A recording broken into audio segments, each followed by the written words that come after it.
ದಯವಿಟ್ಟು ಸ್ಟಾರ್ಟ್ ಮಾಡಪ್ಪ ಮಕ್ಕಳವರೇ. ಆಮೇಲೆ ದಯವಿಟ್ಟು ಸ್ಟಾರ್ಟ್.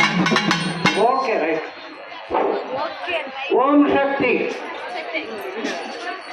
ಓಂ ಶಕ್ತಿ. ಗುರುವಡಿ ಶರಣಂ ತಿರುವಡಿ ಶರಣಂ. ಮೇಲ್ಮರುತ್ತರು ಗುರು ಅಮ್ಮನ ನಮಸ್ಕಾರ. ಕೋಲಾರ ಗೋವಿಕಾಲನೆಯ ವೇಲ್ವಿ ಮತ್ತು ಗಂಜಿ ಪೂಜೆ ನಡೆಯಲಿದೆ. ಈ ಪೂಜೆಗೆ ಬೆಂಗಳೂರು MASM ಇಂದ, ಕರ್ನಾಟಕ ಸ್ಟೇಟ್ ಇಂದ ಶಕ್ತಿ ರಾಜಗೋಪಾಲ್ ಅಧ್ಯಕ್ಷರ ಅವರಿಗೆ ಮತ್ತು ಕಾರ್ಯದರ್ಶಿ ಶಕ್ತಿ ಉದಯ್ ಕುಮಾರ್ ಅವರಿಗೆ ನಮ್ಮ ಓಂ ಶಕ್ತಿ ಪರವಾಗಿ ನಮಸ್ಕಾರಗಳು. ಮತ್ತು ಈ ವೇಲ್ವಿ ಪೂಜೆಗೆ ಕೋಲಾರ ಜಿಲ್ಲಾ ಅಧ್ಯಕ್ಷರು ದಿನಕರನ್ ಮತ್ತು ಜಿಲ್ಲಾ ಖಜಾಂಚಿ ಶಕ್ತಿ ಮುನ್ಸ್ವಾಮಿ ಅವರು ಮತ್ತು ಬಂಗಾರಪೇಟೆ 1 ತಾಲೂಕು ಅಧ್ಯಕ್ಷರು ಸ್ವಾಮಿ ಕಣ್ಣನ್ ಮತ್ತು ಬಂಗಾರಪೇಟೆ 2 ತಾಲೂಕು ಅಧ್ಯಕ್ಷರು ನಾರಾಯಣ ಸ್ವಾಮಿ ಮತ್ತು ಬೆಂಗಳೂರಿಂದ ಬಂದ ಯಾಗ ಸಮಿತಿ ಅವರಿಗೆ, ನಮ್ಮ ಪೂಜೆಗೆ ಬಂದಿರುವ ಕೋಲಾರ ಮಂಡಳಿ ಅಧ್ಯಕ್ಷರಿಗೆ ಮತ್ತು ಇಲ್ಲಿ ಬಂದಿರುವ ಶಕ್ತಿಗಳೆಲ್ಲರಿಗೂ ನನ್ನ ನಮಸ್ಕಾರಗಳು. ಗೋವಿ ಕಾಲೋನಿಯ ಮಂಡಲ ಪರವಾಗಿ ಈ ಕಾರ್ಯಕ್ರಮವನ್ನು ಏರ್ಪಡಿಸಲಾಗಿದೆ ಮತ್ತು ವೇಲ್ವಿ ಪೂಜೆ ನಮ್ಮ ಜಿಲ್ಲಾ ಅಧ್ಯಕ್ಷರು ಶಕ್ತಿ ದಿನಕರನ್ ನಡೆಸಿಕೊಡುತ್ತಿದ್ದಾರೆ. ಓಂ ಶಕ್ತಿ.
அவர்களுக்கு இந்த மன்றத்தின் சார்பாக உங்களை அன்போடு அழைக்கின்றோம்.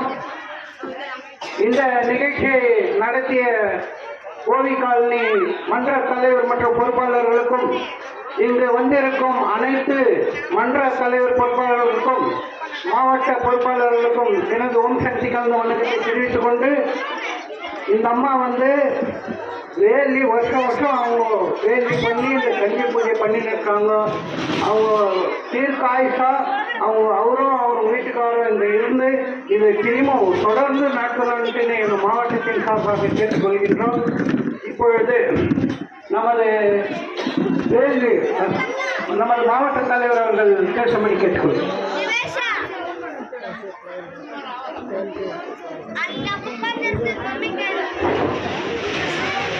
இப்பொழுது இந்த வேள்வி எதற்காக பண்ணோம், இந்த வேள்வினால என்ன நன்மை, இதை என்ன பண்ணும், எப்படி செய்யணும், நீங்கள் இந்த இப்போ கலச விளக்கு வாங்கி போடுறோமோ அதை என்ன பண்ணணுன்றதெல்லாம் நமது வேள்விக்குழு பெங்களூர்லேருந்து வந்திருக்கோம். சக்தி மீனம்மா அவர்கள் உங்களுக்கு விளக்கமாக சொல்லுவார்கள்.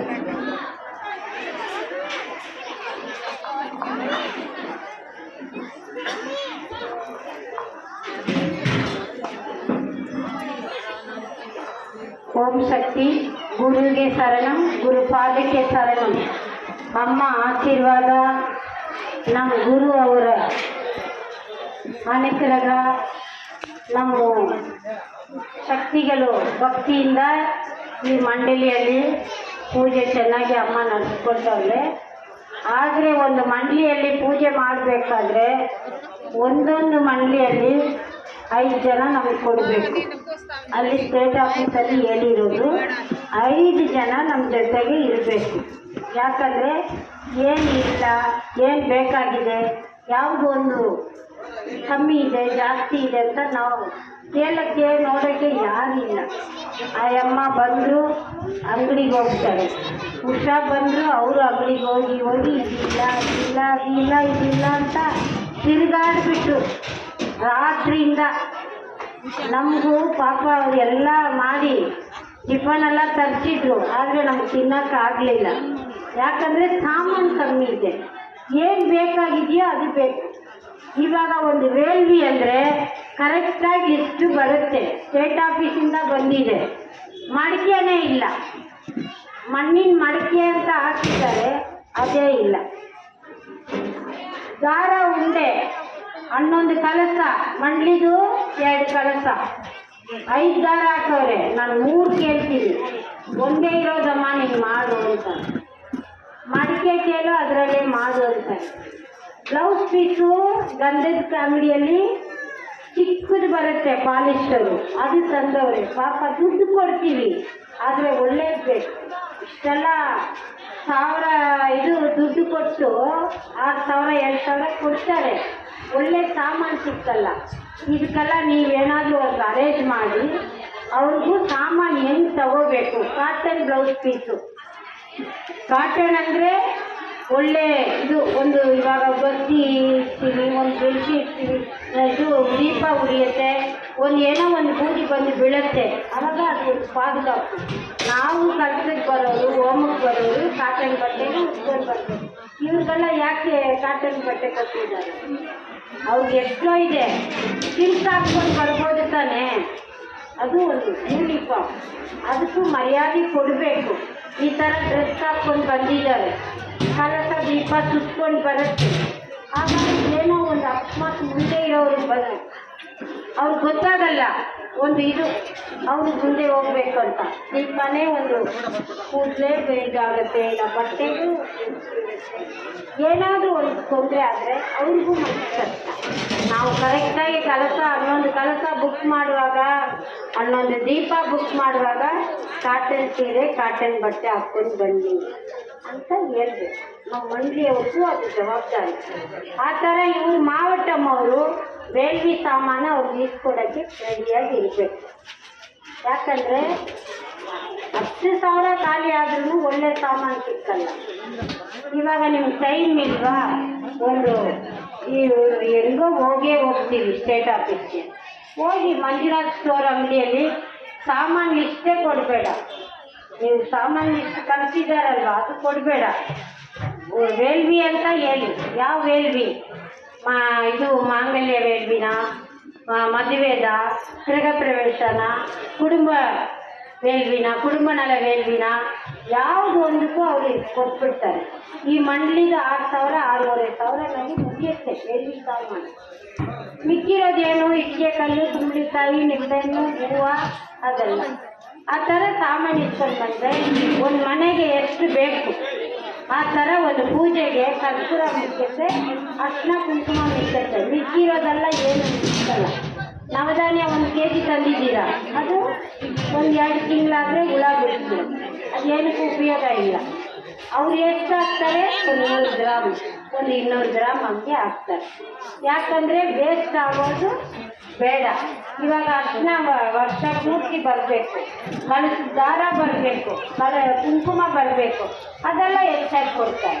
ಮಿಕ್ಕಿರೋದು ಕಲರ್ಸು, ಮೊಟ್ಟೆಕಾಯಿ, இந்த மாதிரி தேங்காய் நீங்கள் எங்கன்னா பார்த்துக்கிறீங்களா சொல்லுங்க. இவ்வளோ சின்ன தேங்காய் ஓடி தெரிகிற தேங்காய் வச்சு நம்ம பூஜை பண்ணதே வேண்டியில் பார்த்துருக்கீங்களா? இது வரைக்கும் இவ்வளோ வயசுக்கு இவ்வளோ இருந்தால் நம்ம தேங்காய் நம்ம ஏன்னா அவங்களால முடியல. அவங்கள பார்த்தாலும் பாவமாக இருக்குது. இவ்வளோ வயசுக்கு இந்த மண்டை வச்சு நம்புறாலும் சப்போர்ட் நம்ம சப்போர்ட் இருக்குது. சந்திரம்மா ஓடுது, இது இல்லை அது இல்லை அது இல்லை ஓடுது. அவங்க பையன் ஒன்று ஆலா பிளாக்கு, நான் உஷாக்கு என்னைக்கு சொன்னேன், ஆலா பிளாக் வாங்கி வைமா, ஒரு 6 கல் அவங்க வாங்க சொல்லி, இல்லை பக்கத்தில் பில்டிங் கட்டினா எடுத்துன்னு வந்து வைக்க சொல்லி முதல் நாளே சொல்லிட்டேன். சரிம்மா நான் எல்லாம் அரேஞ்ச் பண்ணிட்டேன். வந்து பார்த்தா அந்த ஆலா பிளாக் கல்லுக்கு 11 மணி வரைக்கும் காத்திருக்கிறேன். ಇವು ಕಡೆಗೆ ಹೋಯ್ತು ಬಂದಿದ್ದು. ಅವರು ಪ್ಯಾಕೆಟ್ ಚಿಕ್ಕ ಚಿಕ್ಕ ಬರುತ್ತಲ್ವ, ಅದು ತರಬೇಕು. ಅದು 10 ಕಲರ್ ಇರುತ್ತೆ.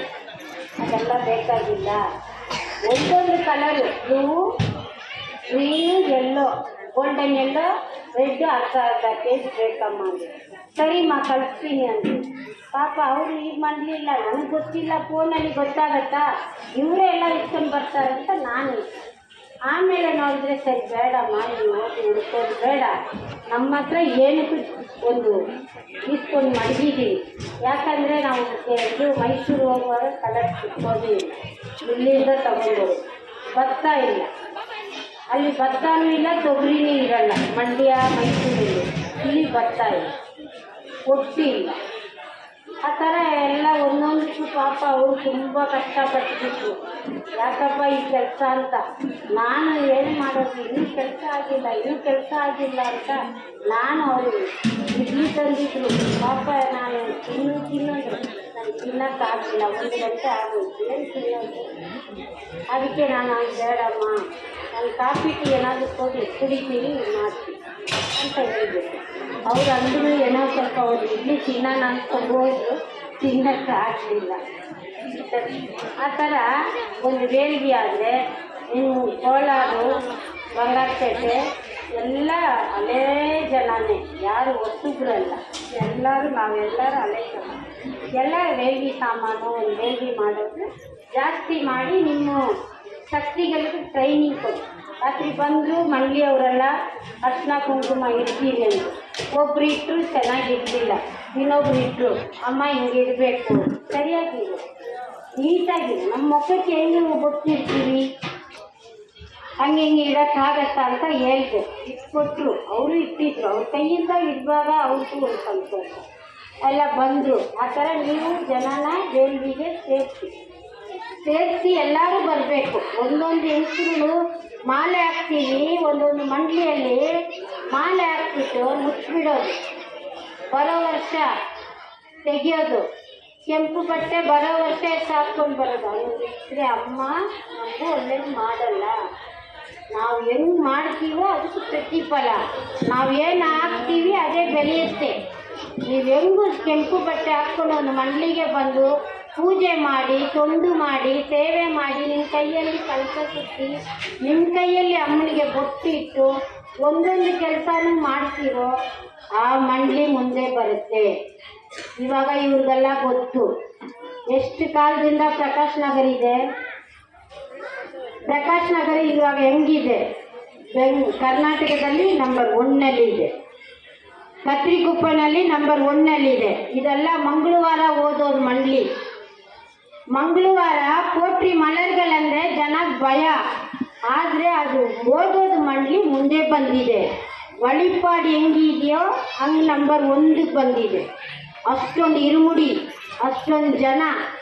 ಅದಕ್ಕೆ ನಾವು ಮಂಡ್ಲಿಗೆ ಹೆಂಗೆ ಬರ್ತೀವೋ ಅದೇ ಮಂಡ್ಲಿ ಇದು ಆಗುತ್ತೆ, ಇನ್ನೂ ಅನುಕೂಲ ಆಗುತ್ತೆ ನಮಗೂ. ನಾವು ಬರ್ತೀವಿ, ನಾವೇನೋ ಸೇವೆ ಮಾಡ್ತೀವಿ, ಹೋಗ್ತೀವಿ ಅಂದರೆ ಆಗಲ್ಲ. ನಾವು ಮನಸ್ಸು ಶ್ರದ್ಧೆಯಿಂದ ಮಾಡಿ ಒಂದೊಂದು ಸೇವೆನೇ ಮಾಡ್ಕೊಂಡು ಬಂದರೆ ಅಮ್ಮ ನಮಗೂ ಒಳ್ಳೇದು ಮಾಡ್ತಾರೆ. ನೀನು 10 ಪೈಸಾ ಕೆಲಸ ಮಾಡಿದ್ರೆ ಅಮ್ಮ 1 ರೂಪಾಯಿ ಕೆಲಸ ನಿಮ್ಗೆ ಮಾಡಿ ಕೊಡ್ತಾಳೆ. ಆ ಥರ ಎಲ್ಲರೂ ಬರಬೇಕು. ಮಂಡ್ಲಿ ಮಾಡ್ತೀವಿ ನಾವು, ಅದು ತಿರ್ಗಾ ಗಂಜಿ ಇವಾಗ ತೆಗಿತೀವಿ, ಬರೋ ವರ್ಷ ಇರುಮುಡಿಗೆ ತೆಗಿತೀವಿ ಅಂದರೆ ಅದು ಅಮ್ಮ ಫಲ ಕೊಡೋದೇ ಇಲ್ಲ. ಉದಾಹರಣೆ, ಯಾಕಂದರೆ ನಾವೇನು ಹಾಕ್ತೀವಿ ಅದೇ ಬೆಳೆಯೋದು. ನಾವು ಹೆಂಗೂ ಪೂಜೆ ಮಾಡ್ತೀವಿ, ಮಂತ್ರ ಓದಿ ಓದಿ ಓದಿ ಆ ಮಂಡ್ಲಿಗೆ ಶಕ್ತಿ ತುಂಬಬೇಕು. ಇವಾಗ ನೀವು ಮಂತ್ರ ಓದಿ ನಿಮ್ಮ ಮೈಯಲ್ಲಿ ಭಾರ ಇರುತ್ತಾ ಹೇಳಿ ನೋಡೋಣ. ನಿಮ್ಮ ಮನಸ್ಸಲ್ಲಿ ಭಾರ ಇರಲ್ಲ, ನಿಮ್ಮ ಮೈಯಲ್ಲಿ ಭಾರ ಇರಲ್ಲ. ಅಷ್ಟು ಕಷ್ಟನೂ ಹೊಟ್ಟೋಗುತ್ತೆ, ಅಷ್ಟು ಕಾಯಿಲೆನೂ ಹೊಟ್ಟೋಗುತ್ತೆ. ಆ ಮಂಡ್ಲಿಗೆ ಶಕ್ತಿ ತುಂಬುತ್ತೆ. ಅಮ್ಮನ ಶಕ್ತಿ ಹಂಗೆ. ಯಾವ ಮಂಡ್ಲಿಯಲ್ಲಿ ಸರಿಯಾಗಿ ಮಂತ್ರ ಓದಿ ಯಾವೊಬ್ಬರು ಕರೆಕ್ಟಾಗಿ ಸೇವೆ ಮಾಡ್ತಾರೋ ಅಲ್ಲಿ ಅಮ್ಮ ಇದ್ದಾಳೆ ಅಂತ. ಇವಾಗ ಎಷ್ಟೋ ಮಂಡ್ಲಿಯಲ್ಲಿ ಅಮ್ಮ ಶಕ್ತಿ ಪೀಠಂ ಕೊಟ್ಟವಳೆ. ಈ ಕೋಲಾರ ಬಂದು ಆ ಕಾಲದಲ್ಲಿ ನಾವು 92ರಲ್ಲಿ ಬಂಗಾರಪೇಟೆ ಮಂಡ್ಲಿಗೆ ಬಂದಿದ್ದೀವಿ, ಮಂಡ್ಲಿಗೆ ವೇಲ್ವಿಗೆ. ಆ ಕಾಲದಲ್ಲಿ ಆವಾಗೆಲ್ಲ ಅಮ್ಮ ಇಷ್ಟು ವರ್ಷ ಗಣಪತಿ ಹಬ್ಬ ನಮ್ಮ ಕಲಿಮೂರ್ತಿ ಹಬ್ಬ ಎಲ್ಲ ಇಷ್ಟೆಲ್ಲ ಬಂದು ಕಷ್ಟಪಟ್ಟು ಜನ ಮೇಲೆ ಬರಬೇಕು ಅಂತ ಎಷ್ಟೋ ಮಾಡಿದ್ರು. ಇವರೆಲ್ಲ ಎಷ್ಟೋ ಕಷ್ಟಪಟ್ಟು ಮಾಡ್ತಾರೆ. ನೀವು ಬೆಳಿಬೇಕು, ನೀವು ಮಂಡ್ಲಿಗೆ ಬರಬೇಕು. ಹೆಂಗೆ ಬೆಳೆಯೋಕ್ಕೆ ಆಗುತ್ತೆ? ನಾವು ಮನೆಯಲ್ಲೇ ಇದ್ದರೆ ಬೆಳೆಯೋಕ್ಕಾಗಲ್ಲ. ಮಂಡ್ಲಿಯಲ್ಲಿ ಬಂದರೆ ಒಂದು ಸ್ಕೂಲ್ಗೆ ಹೋಗಿ ಹೆಂಗೆ ಕಲಿತೀವಿ ಆ ಥರ ಬಂದು ಮಂಡ್ಲಿಯಲ್ಲಿ ಒಂದೊಂದು ಮಂತ್ರನೂ ಓದಿ ಕಲಿಬೇಕು. ಅಲಂಕಾರ ಹೆಂಗೆ ಮಾಡೋದು? ಇವಾಗ ಒಳಗಡೆ ಹೆಂಗೆ ಬೊಟ್ಟಿಟ್ಟಿದ್ದಾರೆ, ಇಲ್ಲಿ ಹೆಂಗೆ ಬೊಟ್ಟಿಟ್ಟಿದ್ದಾರೆ ಅಂತ ನೋಡಿ. ಇಲ್ಲಿ ಹೆಂಗೆ ಇಟ್ಟಿದ್ದಾರೆ, ಅಲ್ಲಿ ಹೆಂಗೆ ಇಟ್ಟಿದ್ದಾರೆ, ಅಮ್ಮನಿಗೆ ಬೊಟ್ಟಿಡೋದು ಹೆಂಗೆ ಅಂತ ನಿಮ್ಗೆ ಗೊತ್ತಾಗತ್ತೆ. ಕಳಸ ಹೆಂಗೆ ಸುತ್ತೋದು, ಬೊಟ್ಟಿ ಹೆಂಗೆ ಇಡೋದು ಅಂತ ಗೊತ್ತಾಗತ್ತೆ. ಅದಕ್ಕೆ ಸ್ಕೂಲ್ಗೆ ಬರೋಂಗೆ ನೀವೇ ಕಲಿಯೋಕ್ಕೆ ಮಂಡ್ಲಿಗೆ ಬರಬೇಕು. ಕೆಂಪು ಬಟ್ಟೆ ಹಾಕೋದು ದೊಡ್ಡದಿಲ್ಲ, ಮಾಲೆ ಹಾಕೋದು ದೊಡ್ಡದಿಲ್ಲ. ಅಮ್ಮನ ಹತ್ರ ಬಂದು ಸೇವೆ ಮಾಡಿ, ಮರುವತ್ತೂರೋಗಿ ಸೇವೆ ಮಾಡಬೇಕು. ಅದೇ ಥರ ಮಂಡ್ಲಿಗೂ ಬರಬೇಕು. ಮಂಡ್ಲಿಯಲ್ಲಿ ಬಂದು ಎಷ್ಟು ಸೇವೆ ಮಾಡ್ತೀವಿ, ಎಷ್ಟು ಮಂತ್ರ ಓದಿ ಅಷ್ಟು ಫಲ ನಮಗೆ ಅಮ್ಮ ಕೊಡ್ತಾರೆ. ಅಮ್ಮ ಇಟ್ಕೊಳ್ಳಲ್ಲ, ಒಂದು ಪೈಸಾನು ನಾವು ಮಾಡಿದ್ರೆ ಅದು ಫಲ ಕೊಟ್ಟೇ ಕೊಡ್ತಾನೆ. ನೀವೆಷ್ಟು ತೊಂದು ಮಾಡ್ತೀರೋ ಅಷ್ಟು ಫಲ ಕೊಡ್ತಾನೆ. ಓಂ ಶಕ್ತಿ. ಜಾಸ್ತಿ ಮಾತಾಡೋಕ್ಕಾಗಲ್ಲ. ಇವತ್ತು ನಮ್ಮದು ಸರ್ವರ್ ಸೇವೆ ಇದೆ ಮರುವತ್ತೂರಲ್ಲಿ, ನಮ್ಮ ಮಂಡ್ಲಿದು. ಇವಾಗ ಬಂದು ಈ ಕಲಶ ದೀಪ ತಗೊಂಡೋಗೋರು ಅಮ್ಮ. ಇವಾಗ ಕಲಶ ಬಂದು ಆದಿಪರಾಶಕ್ತಿ ಮೈ, ಆ ಕಲಶ ಬಂದು ಅಮ್ಮನ ಮೈ, ಸುತ್ತಿರೋ ದಾರ ಬಂದು ಅಮ್ಮನ ನರಗಳು, ಒಳಗಡೆ ಇರೋ ತೀರ್ಥ ಬಂದು ಅಮ್ಮನ ದೇವಾಮೃತ. ಒಂದು ದೇವಾಮೃತ ಅಂದರೆ ಎಷ್ಟು ಒಂದು ಶ್ರದ್ಧೆಯಿಂದ ಭಕ್ತಿಯಿಂದ ಕುಡಿತೀವಿ, ಆ ಥರ ಅಮ್ಮನ ದೇವಾಮೃತ ಅಂತೀವಿ. ಅದೇ ಥರ ಆ ಕಾಯಿ ಇಟ್ಟಿರೋದು ಅಮ್ಮನ ಶಿರಸ್ಸು, ಬೊಟ್ಟಿರೋದು ಅಮ್ಮನ ಕಣ್ಣು, ಮೂಗು, ಬಾಯಿ, ಕಿವಿ. ಆ ಇಟ್ಟಿರೋದು ಮಾವಿನ ಎಲೆ ಅಮ್ಮನ ಸಿಗೆ ಕೂದಲಂತೆ. ಆ ಥರ ಅಮ್ಮನ ಸೃಷ್ಟಿ